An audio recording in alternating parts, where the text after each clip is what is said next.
Hi guys! Welcome back ulit dito sa aming channel. Magbibigay na naman po tayo guys ng pa-update sa nangyari po sa episode ng Walang Hanggang Paalam guys. Kung bago po kayo sa channel na to, please huwag niyo pong kalimutan na mag-subscribe at click the bell para sa susunod nating update.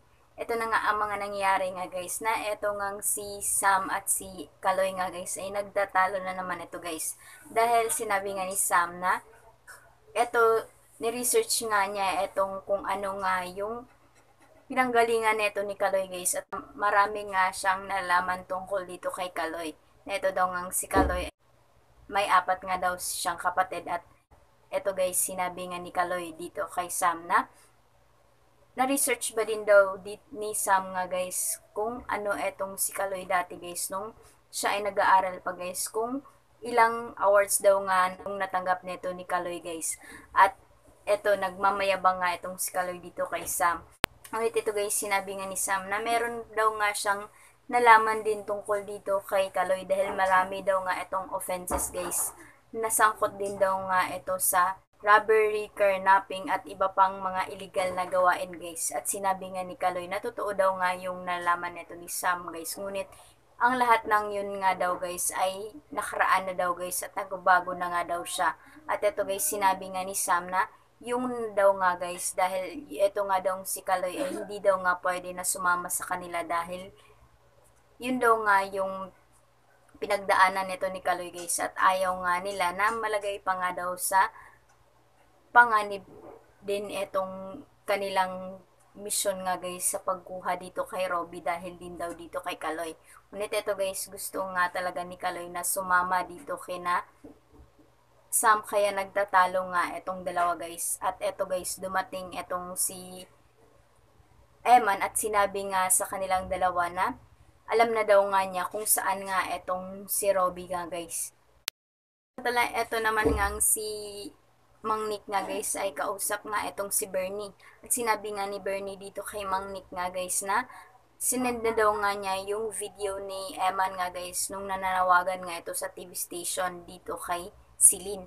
At eto guys, sinabi nga ni Bernie na ando na nga daw din etong si Celine sa Rosales nga guys at nagkita na daw nga sila ni Eman. At eto guys, wala nga silang balita nga guys dito kay Eman dahil yun nga guys, gusto nga ni Eman nga guys na hindi na nga madama yung kanyang pamilya nga guys. At eto guys, sinabi nga din ni Bernie na nakontak na daw nga niya itong si Kaloy guys at wag na daw nga itong hanapin pa daw nila itong si Kaloy. At sabi naman nga nito ni Mang Nick nga guys na pati daw nga itong si Kaloy guys ay yung gusto daw nga ay ang kaligtasan nito ni na Mang Nick at ni Bernie kaya hindi na ipinapaalam kung saan daw nga itong si Kaloy guys. At ito na nga din ang nangyari nga guys na etong si Celine ay kausap nga etong si Amelia nga guys at sinabi nga ni Celine dito kay Amelia na parang okay naman daw nga itong si Lester nga guys dahil ito nga nakausap nga ito ni Celine guys nung tumawag itong si Lester at sinabi nga ni Amelia na minsan daw nga okay at minsan daw nga hindi guys at ito nagpasalamat nga itong si Amelia guys dahil daw yung ina daw nga nito ni Celine yung nag-aalaga dito kay Lester dahil inalagaan daw nga mabuti nga etong si Lester nito ng ina nito ni Celine guys.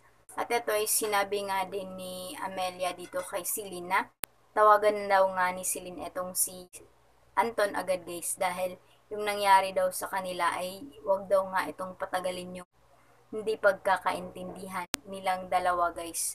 At yun nga ay nagtanong nga itong si Amelia kung ano ba daw ang nangyari. At ito ay sinabi nga ni Celine na parang na-offense daw nga itong si Anton guys dahil ang nararamdaman daw nito ni Anton na pinamumukha daw nga ni Celine sa kanya na parang wala daw ginagawa itong si Anton sa paghahanap dito kay Robby. At ito guys, tinanong nga nito ni Amelia kung ano ba daw ang plano neto ni Anton. Sinabi nga ni Celine nga guys na hindi naman daw sinabi neto ni Anton nga guys kung ano ang plano neto ni Anton. At eto nga guys ay parang nabunutan nga ng tinik etong si Amelia guys dahil pinoproblema nga niya etong si Anton nga guys. Kung ano ang gagawin nito ni Anton guys dahil alam na nga ni Anton guys na hawak nga ni na Amelia etong si Robbie. At eto guys sinabi nga ni Amelia na kapag kumontak na daw etong si Anton dito kay Celine ay sabihan daw nga siya agad nito guys. At eto ay nagpaalam na nga etong si Amelia at pupunta na daw nga siya sa kanyang kwarto guys at magpahinga na nga daw siya guys. At sinabi niya nga dito kay Selena, wag na daw mag-alala doon sa mga pagkain na kanilang kinain guys dahil church daw nga yun sa kanya guys. At eto ay sinabi naman nga ni Selena, dun lang daw muna nga siya guys. At maghintay daw siya na baka daw ay bumalik etong si Anton.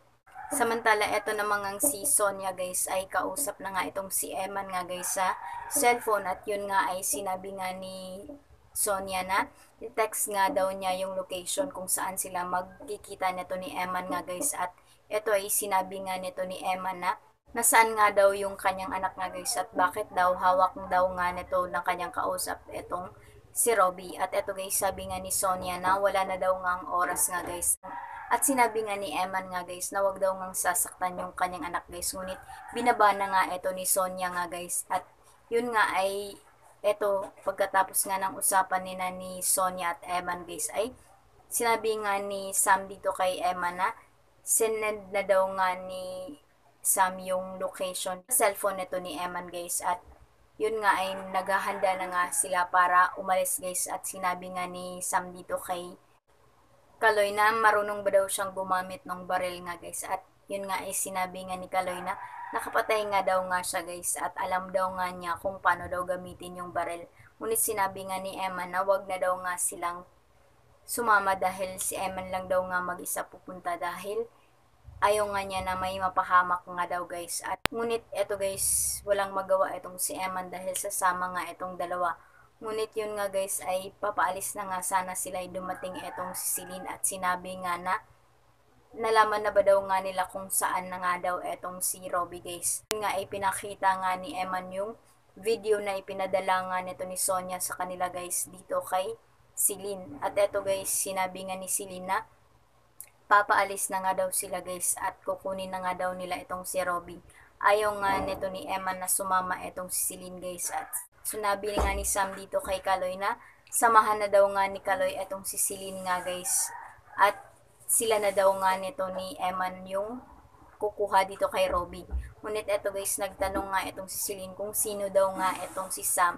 At eto guys pinakilala nga ni Eman etong si Sam dito kay Celine nga guys. Sinabi niya na kasama daw nga niya dati sa NIA guys. At ito daw si Sam yung tumulong dito kay Eman para maabsuelto nga sa kaso nito guys. At sila daw din yung nag-set up para mahuli nga itong si Dexter. At ito yung sinabi nga ni Sam nga guys na sila na nga daw yung magsama nito ni Eman para kunin nga itong si Robbie nga guys. Dahil may pangako daw nga itong si Sam dito kay Eman nga guys. At eto nagtanong nga itong si Celine kung ano ang pinangako nito ni Sam. Sinabi nga ni Sam na pinangako nga niya dati na wala daw ngang madadamay sa pamilya nito ni Eman. Ngunit ito daw ang nangyari nga guys.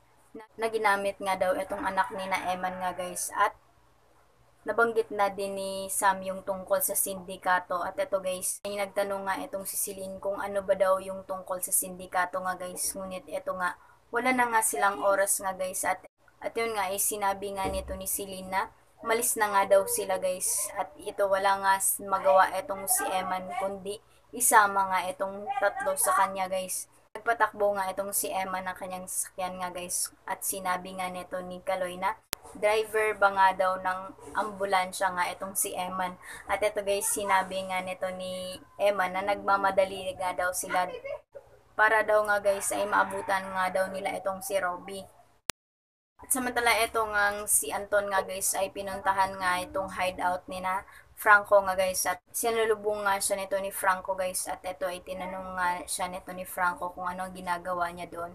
Ngunit ito guys, nagtanong nga din itong si Anton kung bakit daw nga sila aalis guys. At ito yung sinabi nga ni Franco na nag-aalala daw nga sila dahil baka daw ay may matuntun daw nga sila nito ni Eman guys. sinabi nga ni Anton na nag-alala ba daw nga sila doon kay Eman, or baka daw ay nag-alala nga daw itong sina Franco sa kanya guys.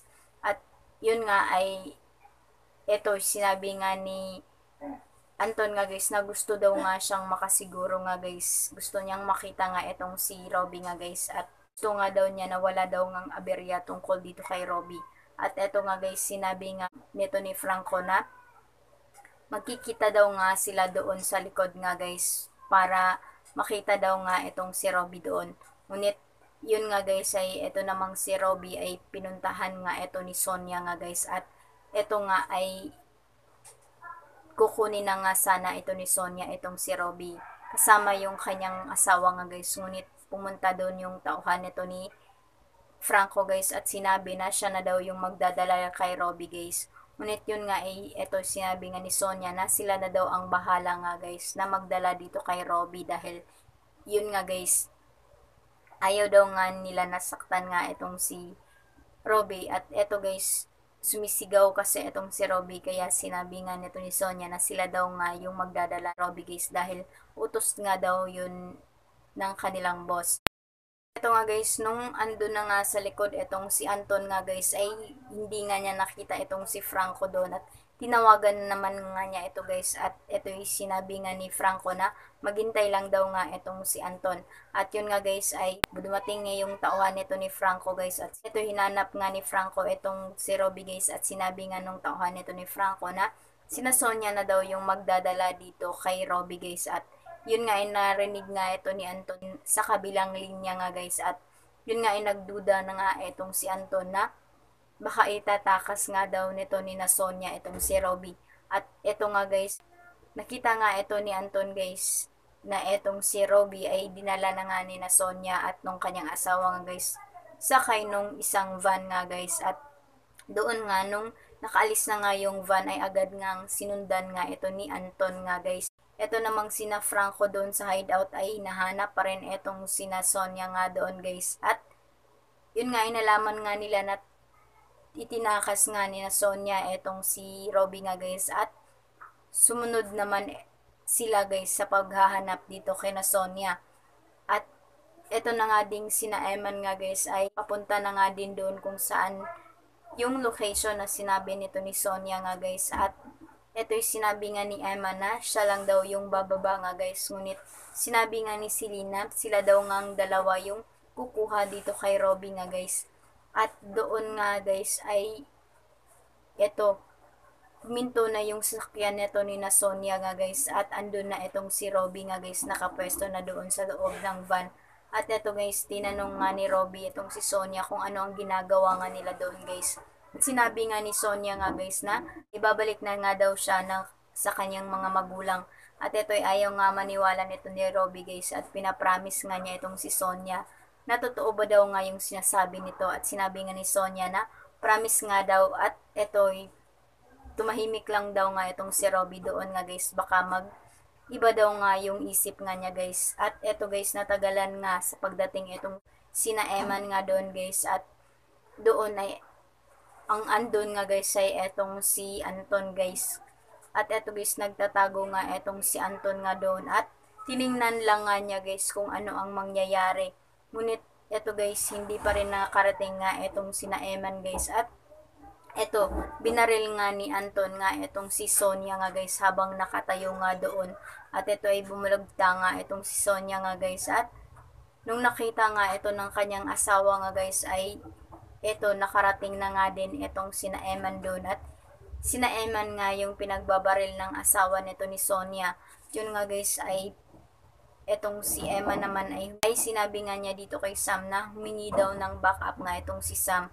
At yun nga guys ay eto bumaba nga din etong si Celine nga guys, at nagtago lang nga siya doon sa may poste nga guys. At eto pa guys ang nangyari na dumating na din nga itong grupo ni na Franco nga doon guys, at nagkabarila na nga sila doon guys. At itong si Anton ay nagtago lang nga doon guys, at tinitingnan lang kung ano ang nangyayari nga guys. At doon nga ay ito nakuha na nga ng mga tauhan nito ni Anton yung van guys. kung saan andun itong si Robby. At eto guys, sigaw ng sigaw lang nga itong si Robby nga guys. Hindi nga malapitan ni na Eman dahil baka nga ay matamaan nga din sila dahil nagkakaputukan na nga din doon. At eto nga ay nung papaalis na nga itong van nga kung saan itong si Robby ay sigaw ng sigaw nga itong si Robby. At etong si Celine nga guys ay walang magawa kundi sigaw ng sigaw lang nga siya doon ng Robby anak. At eto nga guys, habang hinahabol nga ni Eman itong sinasakyan nito ni Robby ay eto namang si Franco ay binabaril naman niya etong si Eman. Buti na lang guys ay hindi nga natatamaan nga ito si Eman nga doon guys. Ayun. At yun na nga ang mga nangyari nga guys episode na ating napanood na hindi pa rin nga nabawi ni na Eman itong si Robby guys. At nakuha na naman nga ulit ito ng grupo ni na Franco. Yan na nga guys, at kaabangan natin kung kailan ba makukuha ni na Eman itong si Robby or matutuloy ba nga yung pagpatay dito kay Robby nga guys para may lipat na nga yung puso nito dito kay Lester. Yan na nga guys ang ating kaabangan nga sa mangyayari sa susunod dito sa Walang Hanggang Paalam. Maraming salamat po sa inyong panonood. At sa hindi pa po nakasubscribe, please huwag niyo pong kalimutan na mag-subscribe at click the bell para sa susunod nating update. Thank you!